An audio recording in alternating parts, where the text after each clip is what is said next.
I'm going to present today an outline of the creation of a landscape biography in Ireland, focusing on an upland parish called Kilrossenty, part of which is shown here, and forms the basis of my PhD research. I'm going to particularly focus on a model I've put together in which I've identified the series of systemic changes or historical transformations through which the region has passed over la longue durée, which involved the shifting of the power and cultural structures. I've also identified the authors who implemented these changes nationally and locally in Kilrossenty. And by doing this, we can explore the concept of justice and injustice in Ireland's landscape, interwoven by its land ownership and decision-making structures, including the widespread dispossession of the Gaelic Irish in the 17th century. Kilrossenty is presented as a microcosm of the whole country, and is represented here in the English Down survey map, whose purpose was to document the value of land seized in the 1650s. The biographical approach to landscape was begun with Merwin Samuels in 1979, who focused on the authors of New York and Shanghai, and then later with Michel de Certeau in 1984, looking down on the walkers from the 110th floor of the World Trade Center, a very different landscape to Kilrossenty. The concept has since gained in popularity and acceptance over more recent years, and has been applied to differing types of landscapes in, for example, the Netherlands, Estonia or the UK. Essentially, a landscape biography is a more integrated approach to studying the human environment and interaction, usually adopting an interdisciplinary stance, or as is the case with this research, a transdisciplinary approach. It is multi-layered and focuses on the landscape's life history, its spatial transformations, as well as the landscape's overall perception and changes in its value. As this is the first biography applied to Ireland's landscape, I've adopted the concept of identifying the who from Samuels and de Jong's multiplicity of life stories behind this landscape to Kilrossenty parish.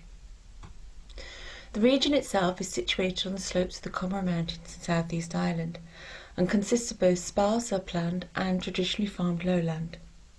It's an ordinary landscape, and also, as you can see by the photos, an extraordinary one.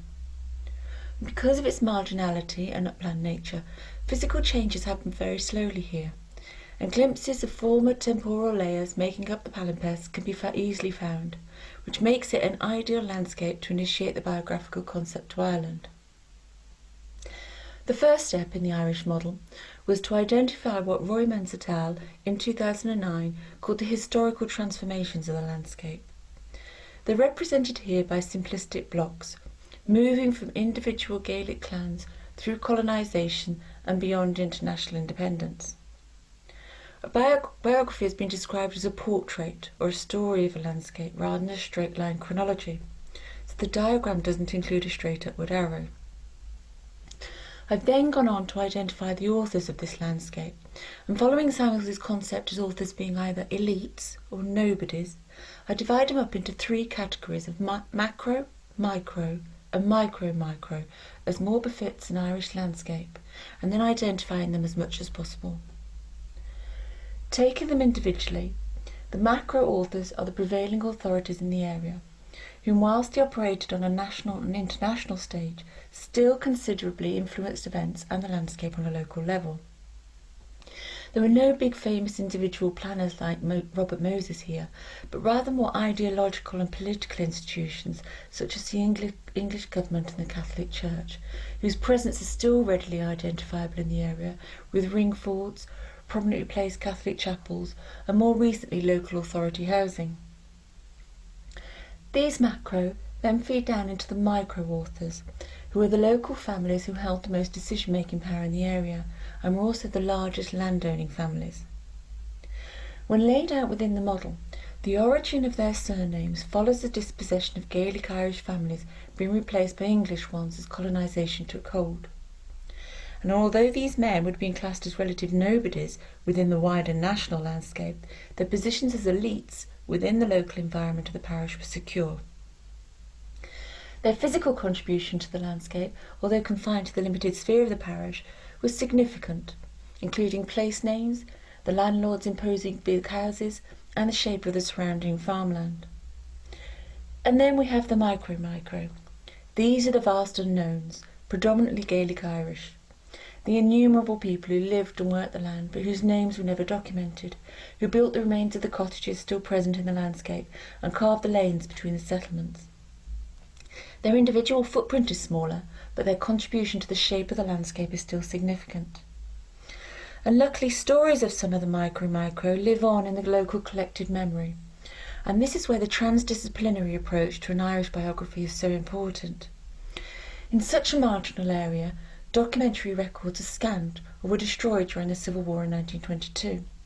So by conducting interviews in the community, their voices were heard and recorded. This undocumented knowledge is essential to build a comprehensive biography. It also moves the biography into the scope of an autobiography, with the research taken on the role of a ghostwriter. It is, after all, their landscape.